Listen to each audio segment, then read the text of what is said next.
Welcome to Pros and Cons, a podcast by writers for writers, brought to you by Precipice Fiction. Precipice Fiction would like to acknowledge the people of the Eora and Durag nations as the original custodians and storytellers of the land this podcast was created on. Okay. We can cut that okay. Or we could leave it in. Welcome everyone to Pros and Cons, a podcast by emerging writers for emerging writers, because sometimes we all here feel like absolute pros, and sometimes, unfortunately or fortunately, depending on your state of mind, we feel like a con. And yeah, here we are. We're back again, and we have Cassie pseudo full house. We have Allie Burnham here. Hello. Matan. Hey. We got Paddy. Hello. And back with us again, we got James Healy in the house. Hello, how's it going? And Allie Burnham back in the house. It's been a while for Allie as well. It has been a while. I've been doing a lot of teaching recently, 3 weeks in a row, and then I went out to Broken Hill. So very, very rude of me to not be around for the podcasts. Ugh. Allie, are you hiding something in Broken Hill? Am I hiding something under Is the there a ground? reason you Something of keep value? frequenting? Yeah. It's semi-writing related. Broken- So I, through my work with Westwards, we run creative writing workshops for young people out in Broken Hill. This is my third time out, and essentially what we do is the students submit the short stories they work on during the workshops, and now I have between now and the Easter school holidays to produce a publication. We're actually going to do a physical print anthology of all the short stories they've been working on for the past 6 months. So it's Nice really one. cool. Get to come That's back very out with the cool. book and present them with the book, and we're going to throw a big Mm. launch party. They get to sit at tables and sign copies of the books, and all the big stakeholders from Broken Hill will be there, and their community, friends and family. So I'm really looking forward to, now we're at the culmination end, the celebration end of all the hard work. Oh my gosh, that's beautiful. That's a good reason. That's a good reason to go to Broken Hill. Yeah. Yeah, you're forgiven for the podcast For misses. not being here. Yeah. No problem. Thank you. Oh, and I am Phoenix Rig, for all those that don't know. Yeah. And before we get into our topic today, which today we're talking about breaking a story. How do you break a story?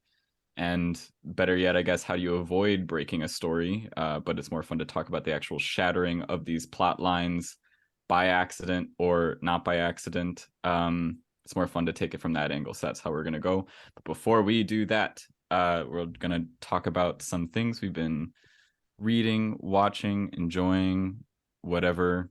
Matan, we'll start with you. So I'm about to finish Save the Cat by Blake Snyder, which is subtitled. Is that a subtitle? Is the second title the subtitle? Anyway, it says the last book on screenwriting that you'll ever need. Now, I'm not a screenwriter, so I didn't need one to begin with. But it's really... Oh, yeah, there we go. We got matching. Ali, I think it was a recommendation from you. So it's really great, even as someone who is not a screenwriter, because he really goes into depth about story structure, story archetypes, likable heroes. So I do take things with a grain of salt when it goes into things that feel very specific to movies, especially about movies' pace, because movies are really fast compared to books. But anyway, Sometimes. I really recommend it. You know what? If you're never going to write in your life, I still think it's worth a read, because it's cool, especially if you like movies. Which I True. think there's some really cool takeaways, like even it's when it talks about opening and closing images and that being a reflection of each other. Like even if it's not an image in a novel, you still want whatever kind of your opening of your character arc to reflect the closing of your character arc, and make that as clear as possible on page one and your final page. Just really neat bookends like that, I think, are lessons that translate really well from screen to book. Definitely. Very cool. Paddy. Elden Ring. oh, Elden Nice. Ring. Like 5% of the audience will understand why I Does the did game that. have an end, Paddy, or is it like a Not that I've sandbox? discovered. No, it does have an end. It's just Riding around looking for it. Yeah, it's huge, and I'm What's taking good? my time with it. And it also, Mm. actually, this is very on point. Kind of broke the story for me at one point. I don't want to give any spoilers, but I Whoa. did a thing I wasn't supposed to do. I didn't know I wasn't supposed to do it. I don't feel it was telegraphed in the game, and it kind of broke the current storyline I was in. You embark on different Mm. narratives, and each one will give you like a different set ending to the game. So if you want a certain ending, you got to do a certain narrative. And I kind of locked myself out of this one ending, right? And I'm playing it for a story. I'm playing it to be immersed in a narrative, and it really upset me. Yeah. And I put the game You down know for like what? 6 months because I was mad at it. Ah, devastating. Love that. You know what, Paddy? I really want you to stream yourself playing, and I'd love to watch. I would watch. Personal I think you experience, should. though. I don't think you know. I mean, should. it's kind of you, but I don't. I think you should. It's If I'm you want. really If it's feeling this game. I personal, don't. leave it. We'll Yeah, I we'll think I pressure you might. later privately. There's other stuff I've been thinking about streaming for a while, but anyway, Elden Ring is absolutely incredible. I can't say enough about it, and it's got very unconventional storytelling. Maybe I'll touch on it again in the topic today. And rating House of Leaves, and that's me.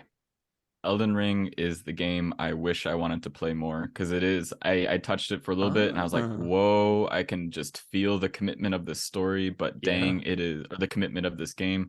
I don't have that time, but dang, it is so beautiful and clearly so well done. But it's just like, I don't have the time to jump into this right now. And but I'm limiting myself. If I had an alternate reality stream or alternate reality parallel being that could do that for me, that would happen. There's always Anyway. retirement. The separate That's self true. that's always writing, and the separate self that's always gaming, and then the separate self that's Yes. doing the laundry. Yeah, wouldn't that be But I- nice? Yes, not I for the just one feel that's like always we'd all writing. fight it. We'll just fight each other. Like none of me would want to be the laundry me. Yeah, You know, you get the all- story all where of me they would want kill to the be- others. yeah. Yeah, it's good. Oh God. James, Quick, James. what's what do you got going on, as well as can you introduce So, your dog oh friend, yeah, please? Doggo here he's just a Doggo in the background here. I don't really have the backstory for Doggo.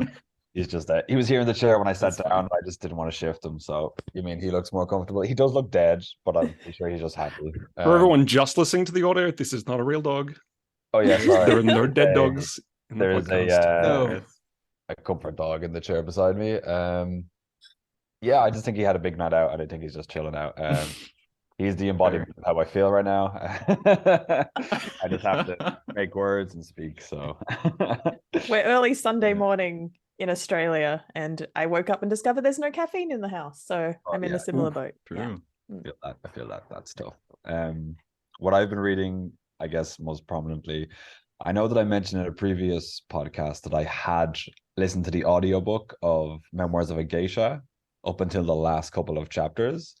So yeah. a friend of mine who listens to the podcast sent me the book so that I could finish it over the Christmas. That's so nice. Yeah, it was That's so fun. pretty sweet. Terrible ending. Immediate regret. Really? Yeah, You one should of talk those- about that when we get into the main topic, actually, because that's Hey, Then I will, because it's one of the worst endings I've ever written ever. Wow, really? Yeah. Huh? So yeah, a heads up, spoilers for Memoirs of a Geisha, but also don't read it. Or stop 2 and chapters these from have the been end. my memoirs. Yeah. Goodbye.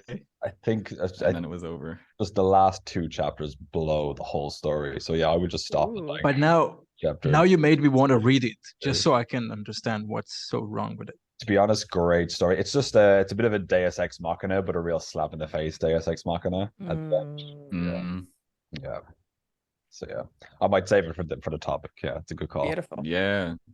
Deus Ex Machina, a good topic actually for what we're going to talk about. Mm. Yeah, we'll save that. Allie, jumping over to you.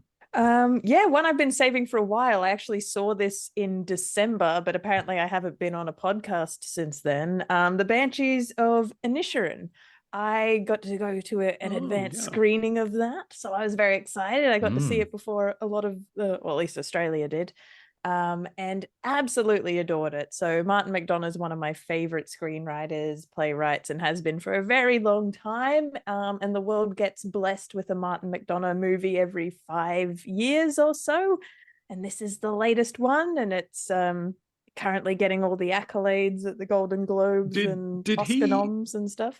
Did he write In Bruges as well? He did. So this is Okay. Martin McDonagh of In Bruges, Seven Psychopaths, 3 Billboards outside of Epping, Missouri. Oh yeah, Ah, That- wow, that's heard of this that one. guy. Yeah. He definitely likes to use the same few actors. Yes. Again So and again, you'll right? be able to Yeah. trace his use of actors, but also Mm. more just his He did The bleak, Guard as well. dark humor. Mhm. And Mm. Guard as just well, Ali. If you haven't seen that, you might really enjoy that. which one? Sorry, The Guard. is that his brother? Not Martin Oh. himself. I think that's Martin's brother did The Oops, Guard, yeah, but obviously right. very similar Yeah. tone. Hmm. I'm like 95% sure of that, so worth googling if anyone Yeah, wants yeah. to I complain. thought that was the same guy. Okay. But I look, he's a masterclass in pace and tension, and foreshadowing. What I loved about Banshees, obviously I'm going to talk without spoilers, but the movie starts and he tells you exactly what's going to happen. So it's not a case of you watch it trying to work out what's going to happen. You watch it and he's like, this is going to happen. Therefore, you are strapped in for 2 hours, dreading the thing that is going to happen. It's such good foreshadowing. The question becomes, well, how is that going to play out?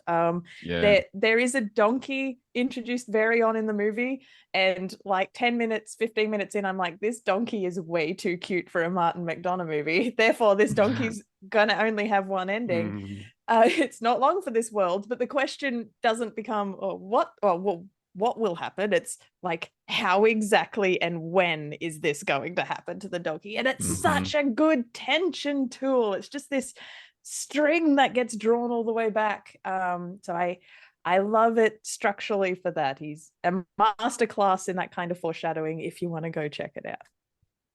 Ali, that sounds painful. Just waiting for an adorable donkey to get whacked. Like, I don't know if I can do that. But it's been Not a so long comfortable since watch. I've sat in a movie theater just gripping the armrest where I'm just like, let it be over, do it. Like, I'm just so engaged do with it, do every emotional beat of that. Like every scene, you're like, is this the scene? How is this scene going to unfold? And it's such a simple story. It's one location. Obviously, he comes from a playwriting background, so I love how it just strips away everything else, all the bells and whistles we've come to expect with movies, and it's just like, here's a handful of characters with a handful of problems, and it's what's it called? The Banshees of Inisherin. Yeah, go check. Really good name. Yeah, he makes a Yeah. joke that he just likes I sounds, so that's why it's called that. That's like a meta joke in the movie. Yeah. Oh my gosh. You said I sounds, and I took it as like visual audio, and I was like, whoa, that's a very like What what is I it, sound. kinesthetic idea. That's amazing. I'm into that. The whole movie's a great I well, sound, so I do recommend I it. It's know. also very beautiful. Well, I've just learned something about myself. Something new about me. That's cool. I love I sounds. That's now a new thing for me. For myself, I've still been reading Harry Potter and Frankenstein, and or Harry Potter in Spanish and then Frankenstein in English. I'm loving them both. I have not been doing a lot of reading like outside of editing other people's work. It's funny because it's like I feel like I don't do any reading, but in reality I read a lot. Like I'm reading constantly almost. It's just I'm reading other people's work.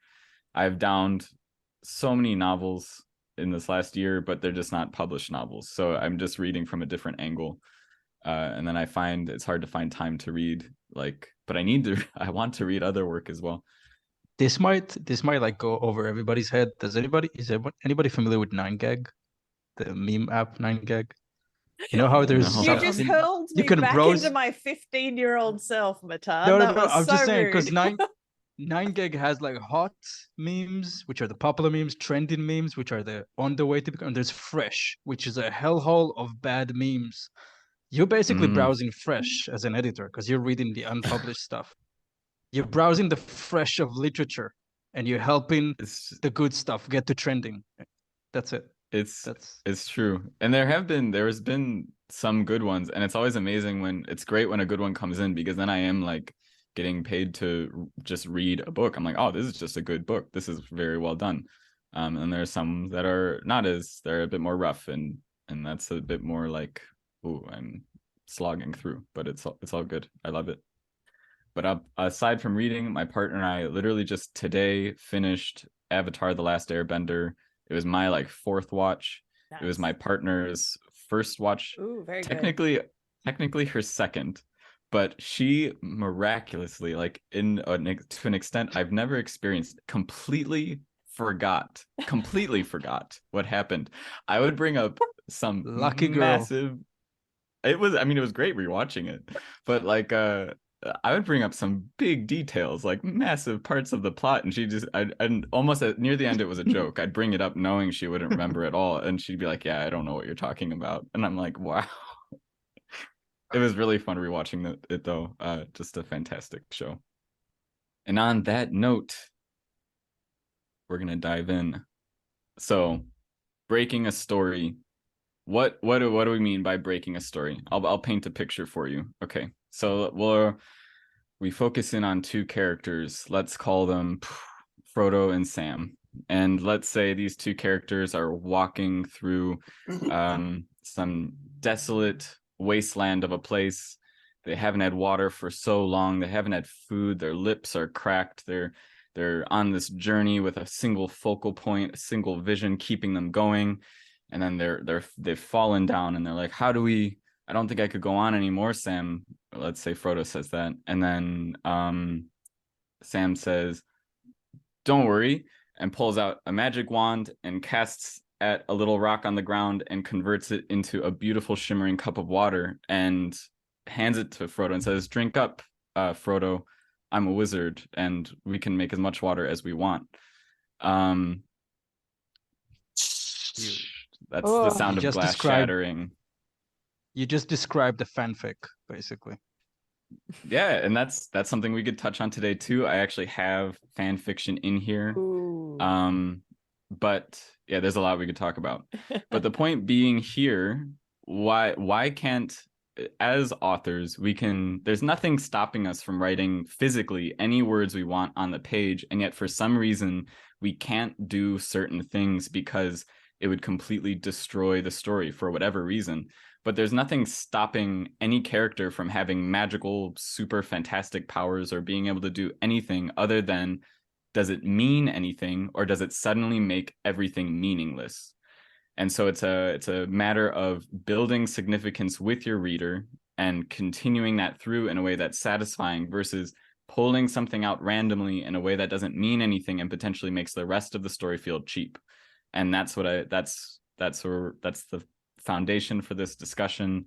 How do you break a story, and what does that look like? How do you then avoid breaking a story? So one thing I would like everyone to start thinking about now, and we'll come to it later because potentially it might need some thought. Can you think of a story or some example in some way where you were just absolutely pulled out of the plot and were suddenly aware of the book in your hands or aware of the TV in front of you? You were suddenly thrust out of the narrative and were just like, what? I don't know. So that's some homework to have in the back of your mind as we continue forward. I actually have two examples already. One of them happens really at the end. Now, I apologize if I can't remember the name of the movie, but I think it's a Robert Pattinson movie called Remember Me. Does anyone that ring anything to anyone? Basically, you're watching a rom-com, and the last 5 minutes, you realize that the main guy is standing on one of the Twin Towers on the day of 9/11, and it just comes out of nowhere. And you're like, oh, wait, this is a 9/11 movie? I didn't realize. And it's so dramatic. It's so out of the blue. It just completely immersion breaking. One I remember a bit more clearly is Cloverfield Lane 10. which is honestly, I enjoyed the movie. It's a movie about a girl that is taken into a bunker by a guy, and the guy insists that she can't go out because the air is poison, and he basically locks her down in the bunker with him and another guy. He gets violent, kills the other guy. Anyway, the whole movie, you feel like you're watching this movie about this psychopath who's lying to this poor girl just for whatever he hopes to do to her. And then towards the end of the movie, spoiler alert, she walks out, and after killing the guy, by the way, and an alien ship comes out of nowhere and tries to kill her. A ship full of aliens. And it turns out that the guy was right. It isn't safe outside, just not for the reasons that we thought. So it wasn't ever the poison air, it was aliens that weren't mentioned. Yeah, aliens with tentacles. Yeah. Good movie, really. Good movie, but definitely plot breaking. And that's part of the conversation as well, is because obviously things come in, because it can be used as a tool as well. You can pull randomness out or coincidence out or subversion out, but it's when does it become story breaking and when does it add to the story? At the end of Game of Thrones season 1, and they cut off Ned Stark's head. Whoa, sorry if you haven't seen that yet, but at this point it's on you. So why is that? Why does that make us angry because of the world and not angry because of the writers? Because it's like, that makes no sense. Like, what are they doing? Why is that subversion done well? Well, and yeah. Did you want to finish that Paddy. thought before I... Okay. No, in Game of Thrones, you can be surprised in the moment that Ned Stark's head was cut off, but then given time to think about it, maybe as you're lying asleep at night, well, not asleep, staring at the ceiling, thinking about the episode, you're like, oh yeah, of course he had his head cut off. Actually, if I really think about that, everything was pointing towards it. There were all these warnings that Ned was in out of his depth. He was too good a person for this situation. He knew what the capital was. So shocking in the moment, yeah, but ultimately the text justifies it. It built up. Yeah. Whereas in Matan's aliens example, it sounds like there was no...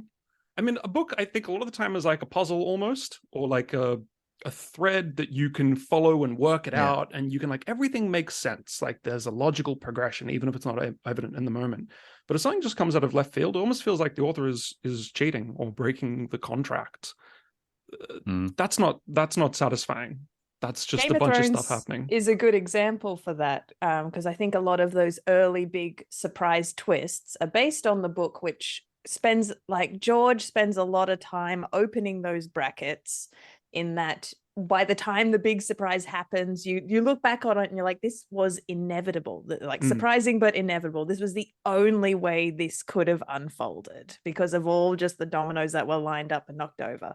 But then when you get to the later seasons, written by the showrunners, one of the biggest complaints that came out of the big Daenerys kind of her character arc at the end is people like the dominoes weren't set up properly. This was surprising and shocking, which is what Game of Thrones was known for, but why does it feel different? And it didn't feel inevitable in the same way all the other big twists felt inevitable. It came out of nowhere. It didn't have the same groundwork laid. Her suddenly becoming like an insane tyrant, is that what we're talking about? Yeah, that's what I'm alluding to. Yeah, not set up well enough. I don't doubt the books will do it very well.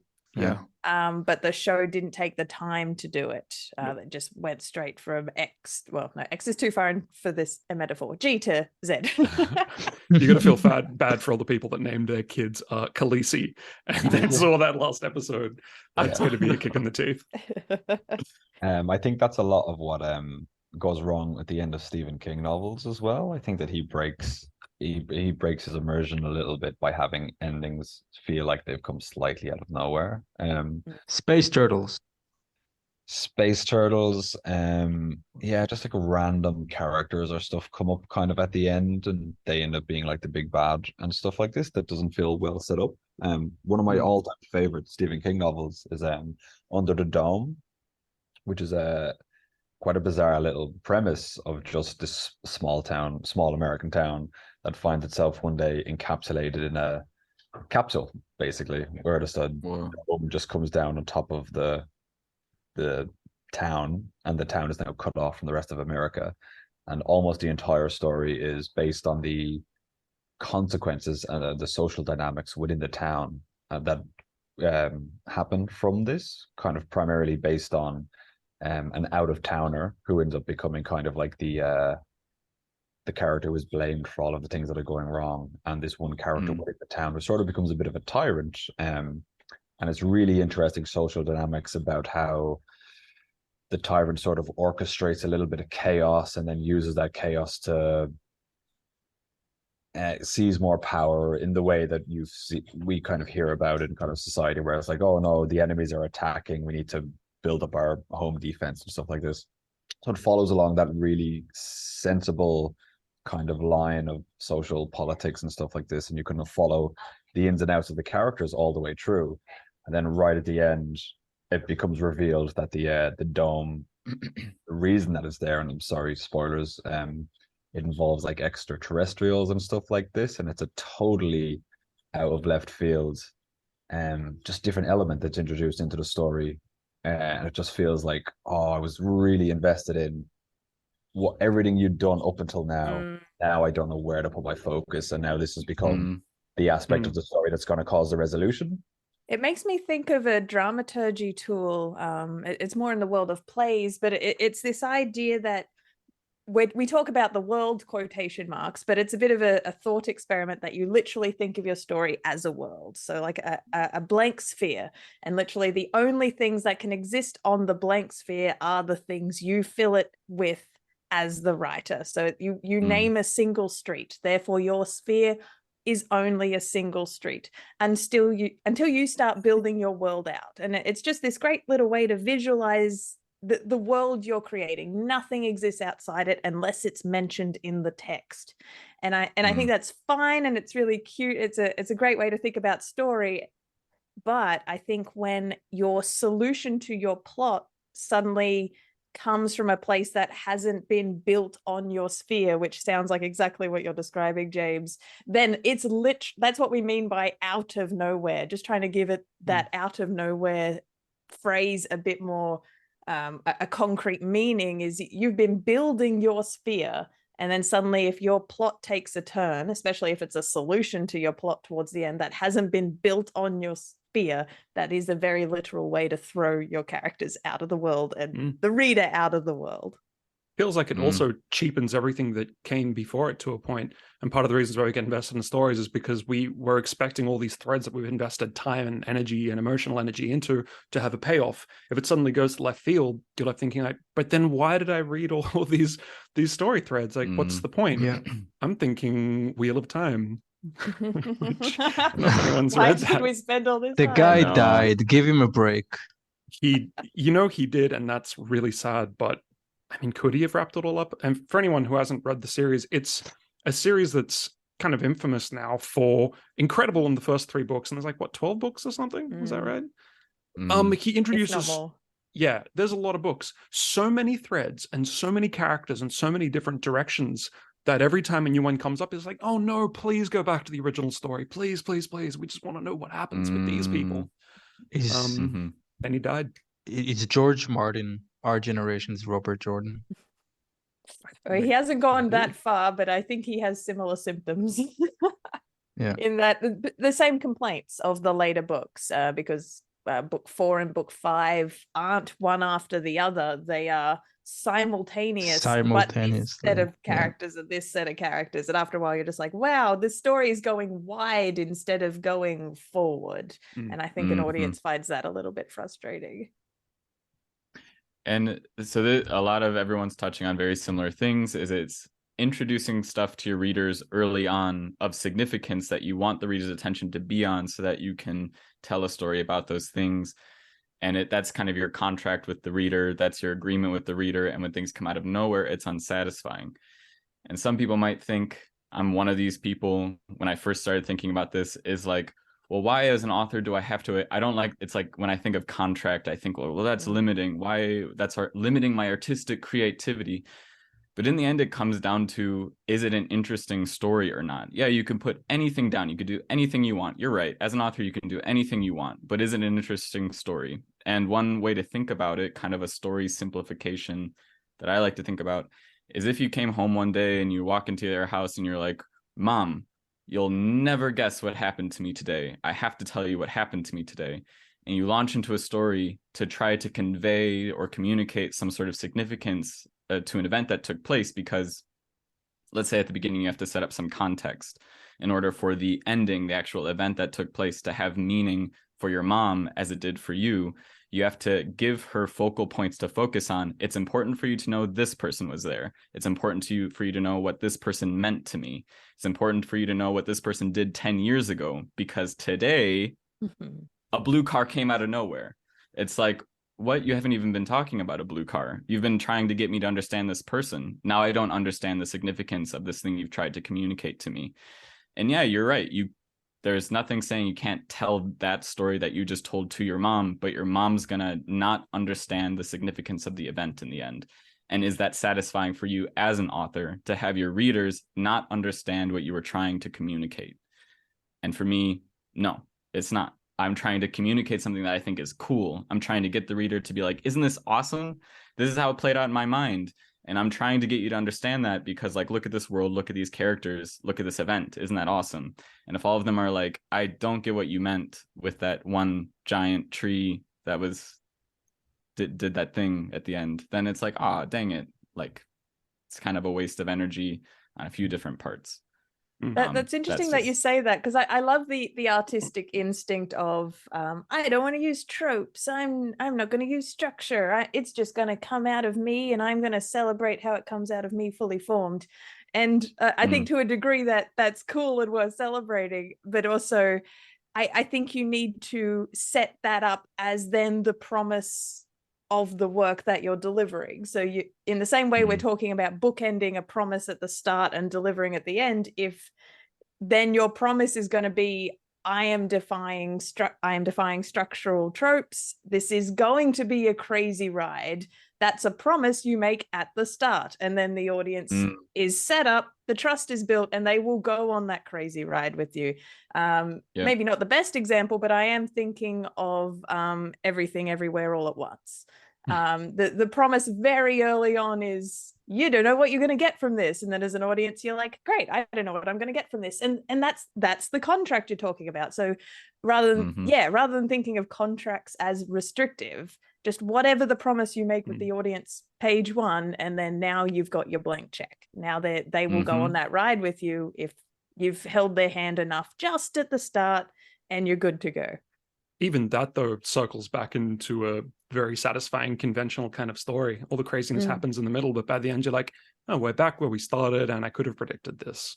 So even then it's following that kind of convention. Yeah. An example of one that I feel that breaks that makes me really mad, and this might make some people mad. Matan, you might know it. Slow Regard for Silent Things. It's yes, Patrick Rothfuss's little novella.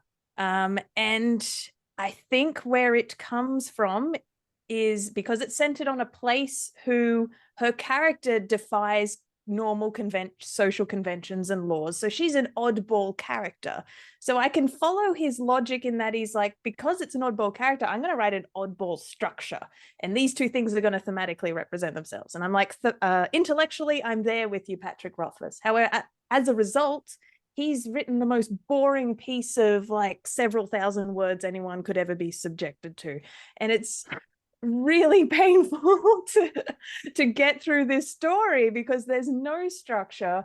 But I'm so sorry. I'm so starved for anything, Rothfuss. I would read his shopping list, Rothfuss, if you're listening, if you publish your shopping one list, of those for you, so you can. $9, I will purchase the damn thing. I will purchase the audiobook. I will watch the Netflix adaptation. Just give me something. So someone had to save the Rothfuss bashing, so that was a good shout out, Matan. But I think for me, the promise that's been broken is because the structure was so different to the world he's already established in his other two books, that he's like, this novella is a part of this world. And I'm like, woo, more of the same.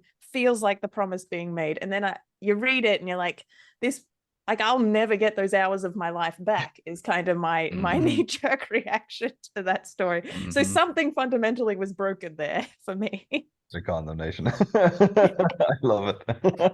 James, I'm still curious to know why Memoirs of a Geisha hit a brick wall at a high speed at the end of the book. Yeah, Memoirs of a Geisha, and it's not entirely that it wasn't. It wasn't entirely that it wasn't set up in the story, but it definitely felt. I'll just give spoilers. So if you're reading Memoirs of a Geisha or intending to read Memoirs of a Geisha, maybe tune out for the next 2 or 3 minutes. Wait. Okay. I'm just gonna shut down my. Just mute. No, Yeah. I'm joking. Go ahead. So the character Spoil me away. essentially is the story of a young girl who becomes, I believe she becomes orphaned. She essentially gets sold into being a geisha. It's kind of like this. It's not quite the sex trade, but it's very adjacent to it. She's essentially a slave. She's no control over her life.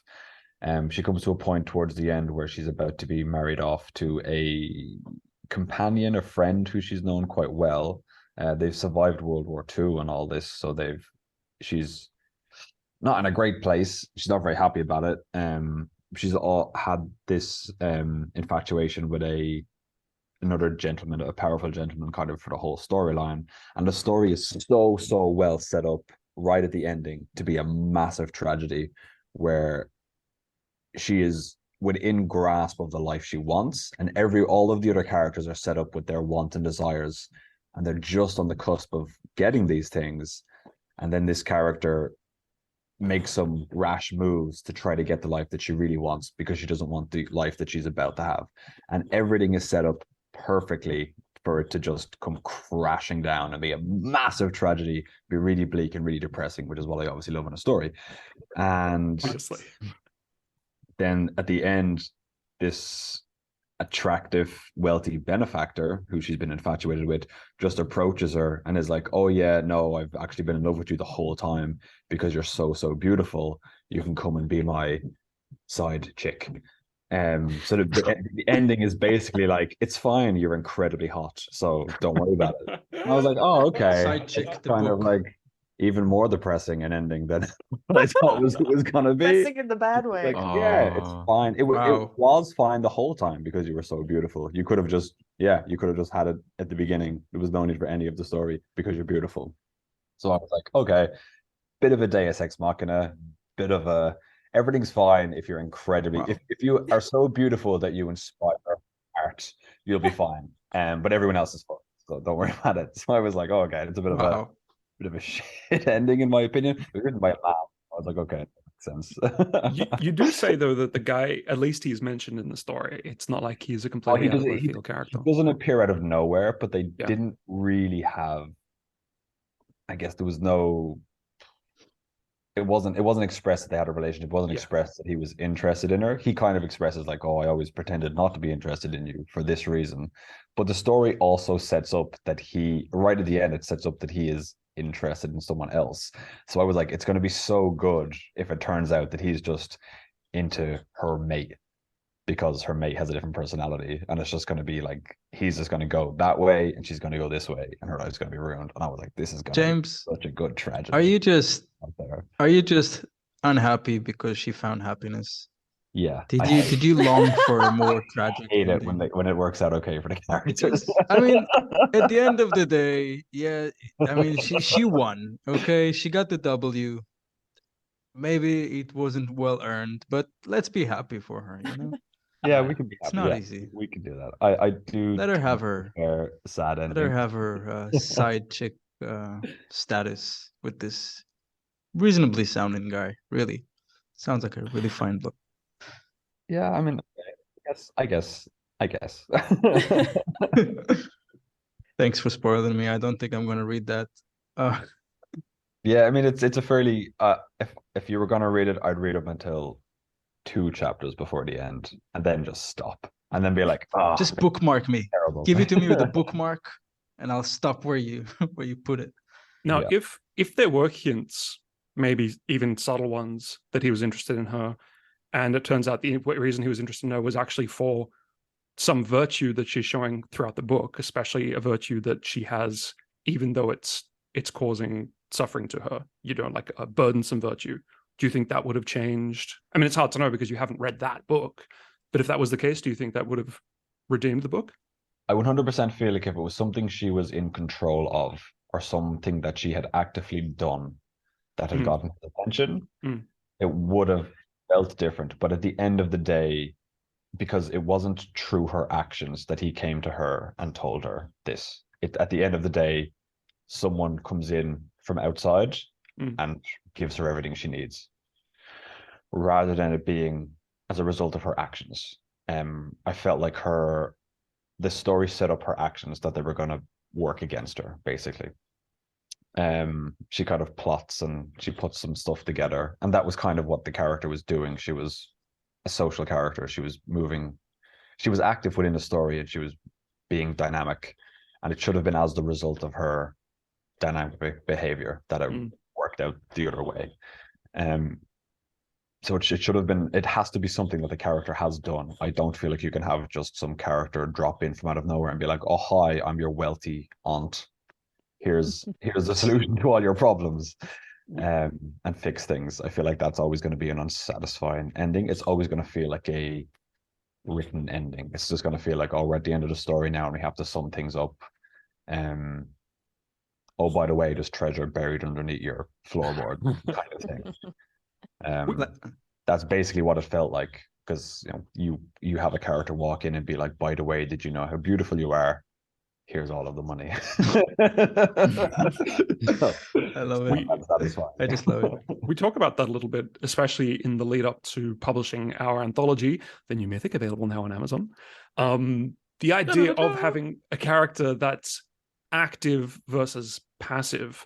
So it's, I don't want to say always, but it's probably good practice to have a character that is there making influence on the world, and things, especially a protagonist, things in the world are happening because of their action, as opposed to a character who the world is just happening to them.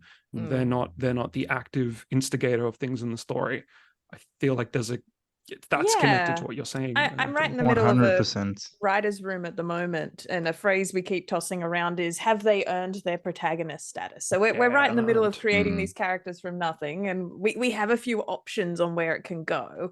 And so like the story's just coming to life in front of us, and every time we get them to choose to do something, we're like, everyone in the room can sense that's the stronger choice, and we're like, great, with each choice they make, they're earning their protagonist status. This is why we've put this person in the center of this story engine, and it's just trying to get them to be as active as possible in their own creation, which is kind of cool.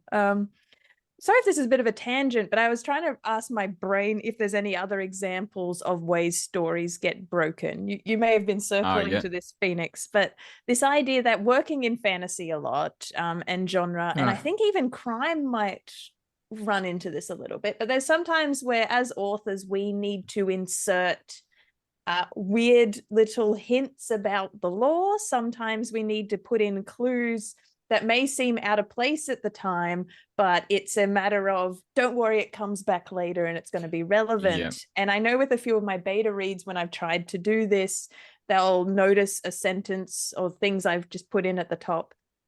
And they're like, this feels out of place. You've thrown that.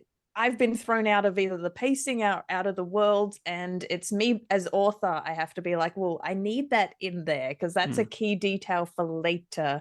But how can I either massage it in so it's either natural to the point where they don't see it, or actually, no, it's really important they see it. And it's actually important that they found that it's a bit weird. I need them to notice that it's odd because it's going to come back later. And a phrase to steal from Brandon Sanderson, he calls it hanging a lantern on it. So if there's something that seems out of place and the reader thinks it's a mistake, as an author, if you go in and make a bigger song and dance about it, if you literally hang a lantern on this odd thing, again, it's just creating the trust that then the reader, instead of thinking they've read something that's a mistake or bad writing, they go, oh, that's intentionally odd. That's intentionally out of place.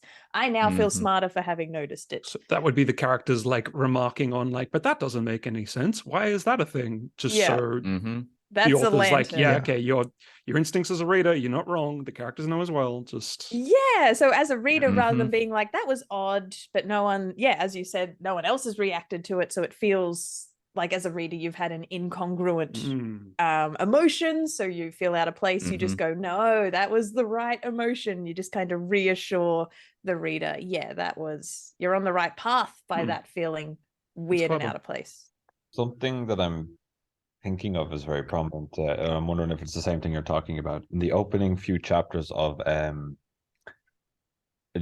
George Martin's Game of Thrones, he has the phrase, and not like it's used like the others take them or the others damn them or something like that. The characters use it in the way that you might say, like, oh, the devil take them or the devil damn them, something like that. So that phrase comes, Others take you. Yeah, something like that.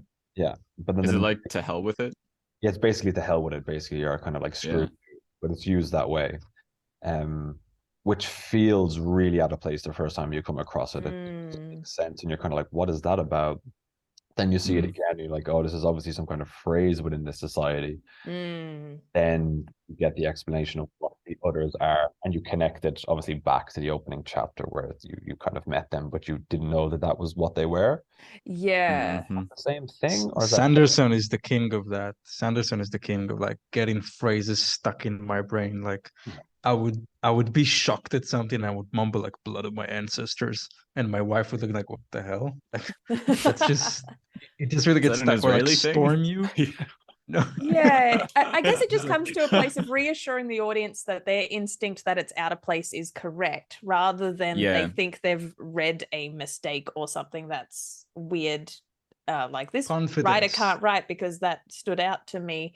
It's fantasy's fun for this because sometimes we're writing magic systems where we have to set up the law and we're like, this is normal, this is status quo magic system, but plot happening over here is the out of place magic system, and that can be really tricky to find that balance because you need to get them all on board with status quo normal magic, and then but the magic system's now acting a little bit odd over here because plot is in this direction. Characters are going to discover something. So it's just, you really have to hold an audience's hand between normal magic nonsense and then this is, that's correct. You've correctly identified when the world building is broken because that the plot's in that direction, the magic source of whoever is in that direction, which is a little different to, it's funny we mentioned Save the Cat earlier because I believe he has a saying that's kind of like you only get one kind of hocus pocus.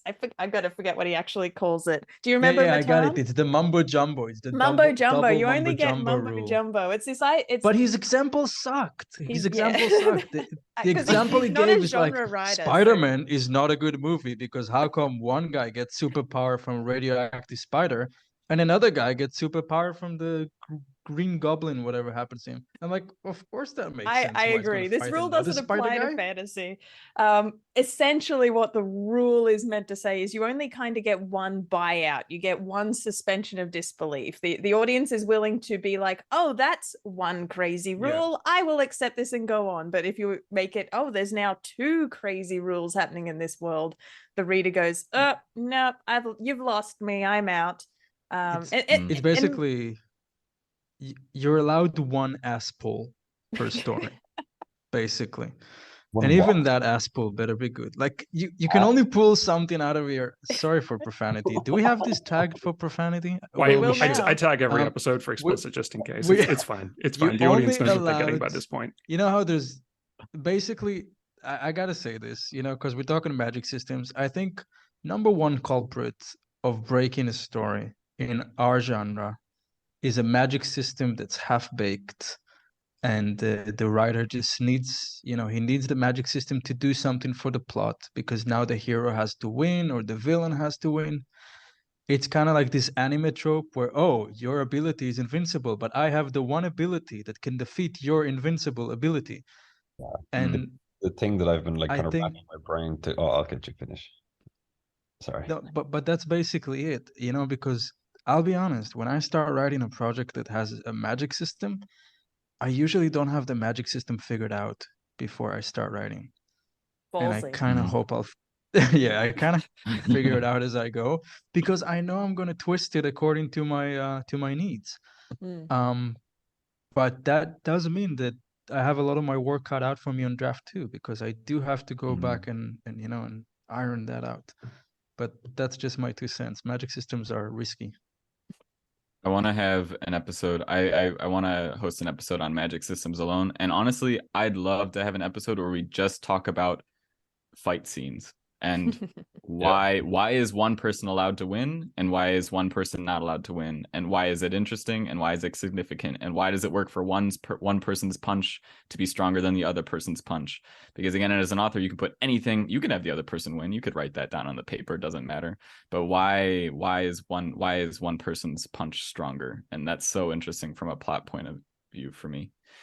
James, I know you're about to say something, but I want to move us along a little bit. So one thing we've been talking about here is things coming out of nowhere. You're only allowed one ass pull, things like this. And one thing you could talk about is I've recently watched something. It was an analysis of Avatar the Last Airbender, and the person talks about a story tool called coincidence. You could call it a lot of different things.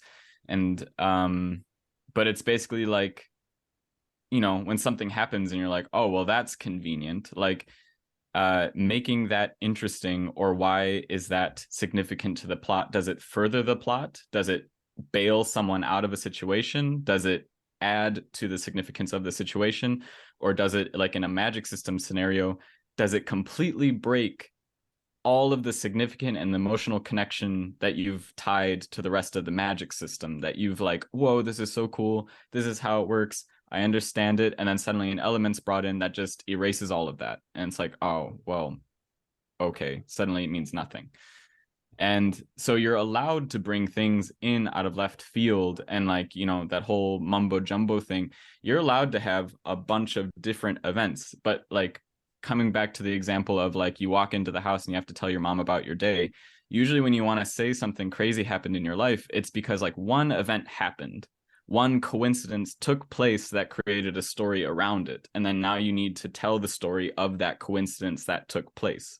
So if you're going to bring the reader's attention to multiple coincidences, you need to be able to tie them together in a way that makes sense. Otherwise, they feel like a bunch of different stories that are kind of running in together kind of oddly, and they kind of pull significance from the others.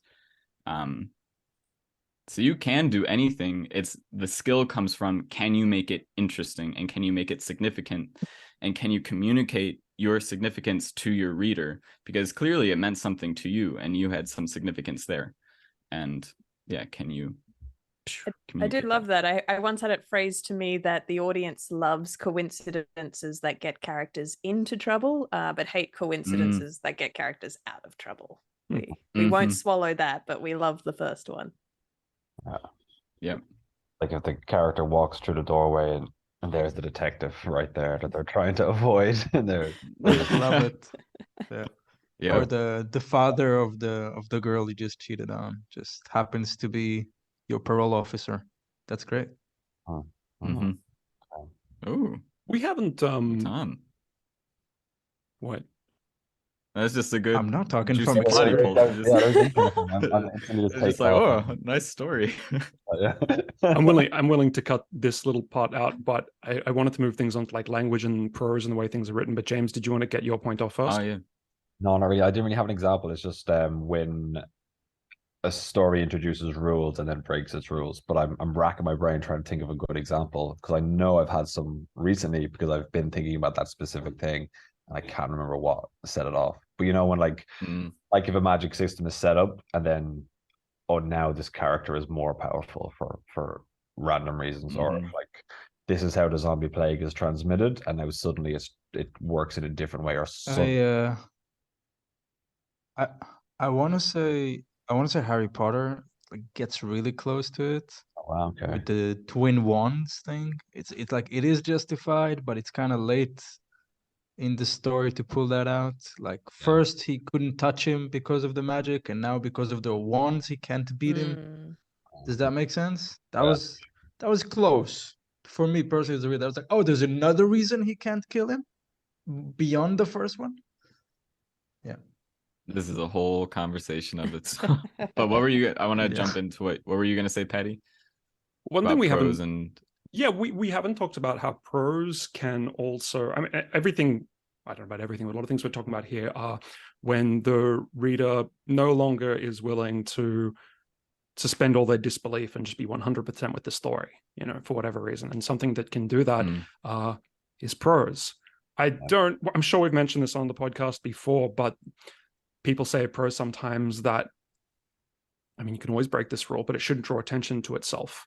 It should be telling the story, and the reader should just be there digesting the words, not aware that they're digesting the words, and just let the story happen. But as soon as they see something that we call it when we're in our editing process bumping, as soon as the part of the language bumps, then it's like, oh yeah, I'm reading words on a page. Like I'm actually in my bedroom, in my underwear. I'm not really reading a book.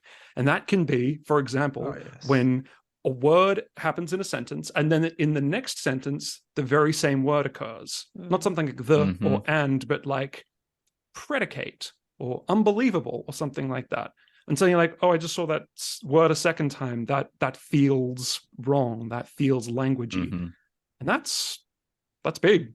You want the language to be subtle and camouflaged, and just let also language that's too flowery and too descriptive. I mean, I'm guilty of that. Sometimes you're just like, I'm just reading I'm reading flowery poetry. This isn't just telling a story. And if you guys have any other examples of language breaking immersion, always kills me. Oh, you go ahead, Matt. Always kills me when someone gets hurt in a book and they're describing exactly which bone it is that probably is cracked. Oh, like the fifth disc in my vertebra. Why do you know that? Do you have an X-ray in your what's happening here? Shit like a that. doctor wouldn't be able to tell you, oh, that was the fourth left side of my sixth. I don't know. You don't know that, man. Anyway, kills my immersion. James? It's almost the opposite of what Paddy said, in that if it's too flowery, that can happen, but also if it's just bad, it can do the same thing. I was pulled out of, I couldn't finish the Expanse series. Yeah, you mentioned. Really, really, really good content, if you know what I mean. Beautiful imagery, really, really clever, really sensible stuff. But the prose, like the words on the page, were just so bland and boring that I couldn't get through it. I got maybe through the first quarter of the first book, and I came across the phrase "vomit zombie," which just referred. Yeah. What? People vomit zombie, which was vomit zombie. Fun to say. It sounds like a death metal band. Yeah. Now you have my attention. Well, what zombie. Was that people had been reanimated, dead bodies had been reanimated. They were causing chaos on this space station. They were spreading the disease by, I guess, vomiting onto other people and giving them the disease. And I'm on board with all of that, except the writing was then the vomit zombies came around the corner and XYZ, blah, blah, blah. One of the vomit zombies grabbed, blah, blah, blah. And I was like, oh, why did you not just come up with a different phrase? Because it's painful to try to read. Absolute agony. And it's like they felt that way up until that point, and that was just a point where I was like, I can't deal with vomit zombies. The fact that you call them zombies is bad enough. The fact that you describing them based on the adjective of what they're predominantly doing. It's funny because you're such a patient, kind man, and they cracked you. You know, they pushed you too far. Yeah, it's like watching 28 Days Later and them being like, the running zombies are coming, or like something else. It's like, killing me. I can't stand this. So I had to tap out, which is a shame because they were really, really interesting. It was a really interesting. Just badly written. I would love that. The running zombies. If they just appended running onto. Like, look out! It's like, why the running zombies? The running zombies. You could just say zombies. They're yeah, it's like the running zombies. I know the blood disease zombies are coming. Why are we doing this? Really frustrating. Oh no, the light vampires are coming. Oh, the vampires that can come out in the day. Okay, I get it. All right. Come up with a cooler phrase. That's pretty gross. The night vampires. Yeah. That is such a waste of word space. Full moon wolf coming. Not the full moon wolf. You know what? I just want, like, you know, these TikTok shorts. I just want shorts of James just mentioning all the possible iterations of like running zombies, full moon werewolves. I'll watch the shit out of that. Just keep going. Yeah, that's good. Phoenix. Yeah, there you go. Sorry, Yes. I was going to ask. Did we have any time left for us to mention other stories that had broken the world for us, or are we wrapping up? Can I mention one more language thing? Can I mention one more language thing? Okay, yes, we are coming near the end here, so we'll do one more language thing. We'll do story with Ali, and then we'll get to our quote. So ambiguous descriptions or ambiguous prose. I don't know if you guys ever read Life of Pi. Really, really interesting book.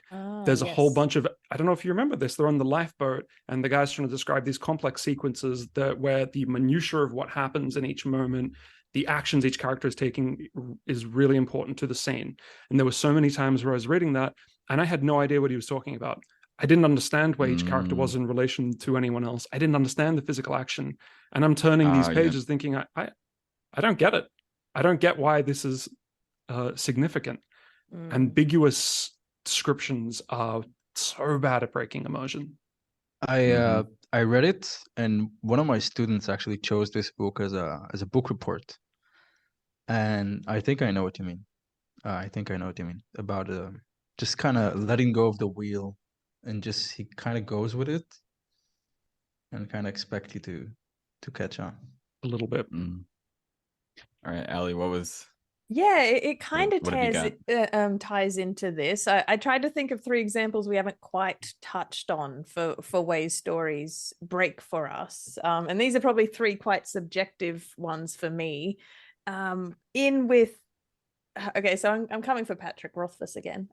So I adored his first book, Name of the Wind. His second book, Wise Man's Fear, doesn't get held up quite as much. It's doing some other things. I think simply because he didn't spend the same amount of decades drafting it, it came out a little bit quicker. But for me, there's a few moments in Wise Man's Fear that we mentioned fan fiction before, where Wise Man's Fear starts to feel a little bit fan fiction-y for me. And what I mean by that is it starts to feel a little bit like an author insert, and suddenly I feel like I'm in the room with the author. And you know the section I'm talking about. But it feels like I'm in the room with the author instead of in the room with the story. And it's this I didn't feel that. Okay, well, good. I'll let my thoughts stand, but didn't you feel like it was like one of these movies that air at 3 a.m. and you'd watch it muted because you don't want your parents to know that you watch it? It was less the explicit nature that I'm having a problem with, but just the wish fulfillment is what I mean by fan fiction. That I feel like when the author is too present on the page with me, and there's a veil that's been broken, and this is a criticism that gets thrown at YA female protagonists all the time, where people are like, oh, it's just a Mary Sue, why is this character good at everything? And I think they're talking about the same feeling of, well, now the author feels like this feels like someone wrote it because they wanted to fulfill a wish, rather than this is a story that exists to entertain an audience.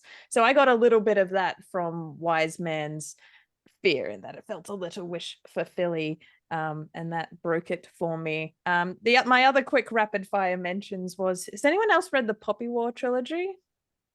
No. So something that does is its whole mandate is it's going to break tropes. So it's going to set up tropes like high schools, like the fighter high school trope, like a bunch of your whole cast, your ensemble cast of kids are going to go to the school and learn how to fight. That kind of trope. So it sets up just lots of well-known YA tropes, and its whole thing is we're going to punish you for ever having enjoyed these tropes. So therefore all these kids are going to have a bad time. They're all at war, they're all going to die, they're going to have the worst time ever. So I can appreciate that, again, intellectually, that's doing, but this is a 3-book series that sets up a lot of fun setups that are like, look, there's fun magic systems where powerful things happen when certain 3 characters come together and this power is inherited. So I'm like, oh, I'm with you. As a reader, I'm like, you're going to pay that off by book 3, right? Where 3 people are going to come together and have the same power. They're going to inherit the same power in the way you set it up in book 1. And then because the whole mandate of this book is we're going to punish you for enjoying it, by book 3, none of these, it's like, haha, they're almost going to come together. Actually, no, all the characters are going to bail. They're all going to turn in each other. Everyone's going to be miserable forever. And so it's intentionally diverting away from these tropes. And I'm like, cool thought experiment. But did anyone have a good time? I don't think anyone had a good time. Why did this exist? You set it up to break it, and everyone has there. Okay, so that's my main thing with Poppy War. I'm like, great intellectual writing, bad feels. As a reader, I got nothing out of it. And Yep. while I'm throwing famous authors under the bus, my third one was going to be J. Kristoff's Nevernight trilogy. In that I love Nevernight. I love the first one. Second one, serviceable, also entertaining. This weird thing happens in the third one where it turns out the whole trilogy has been narrated by one of the characters, and it's actually all the books at tomes he's been writing the whole time. And it feels like, you use the term arse pull again, Matan. It feels like another arse pull. You're like, oh, I have to now retroactively look at the other two books I enjoyed written in the hand of this character the whole time, and that actually makes it worse for me. I actually now don't like any of the books because of how it did that. It reverse engineered this narration framework over it. So yeah, that's 3 examples of Ali's complaining about books she didn't like. Or how the story was broken. And I feel Ali, like I'm just gonna say, if you become a bestseller, you might know these people. I know, right? I have to then hang you out. might meet them. Damn. Like, and Rothfuss is gonna come for you. Yeah, he Rothfuss, will if you're come for listening, anyone, so I have to gird myself for that. If I'm in that book launch too, just remember that I had your back.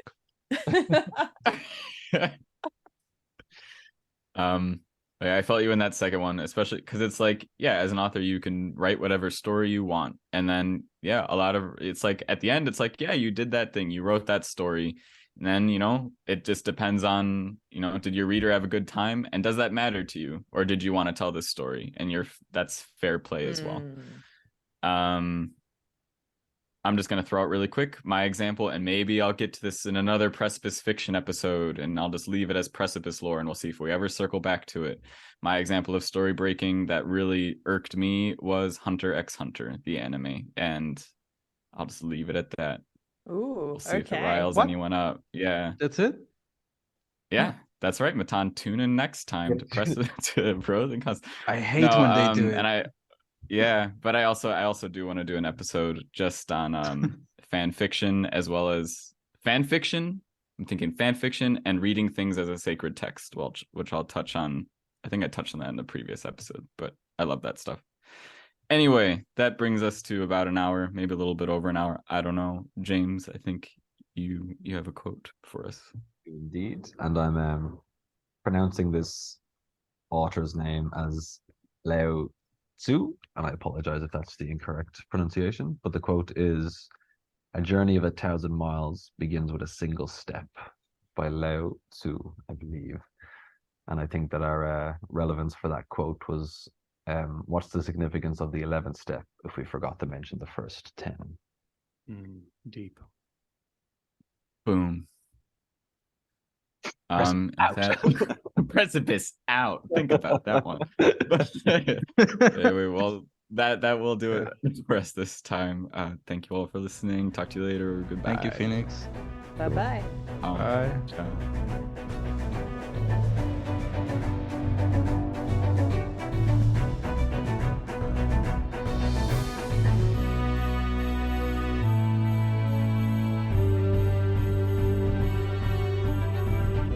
You're listening to Pros and Cons, the Precipice Fiction podcast.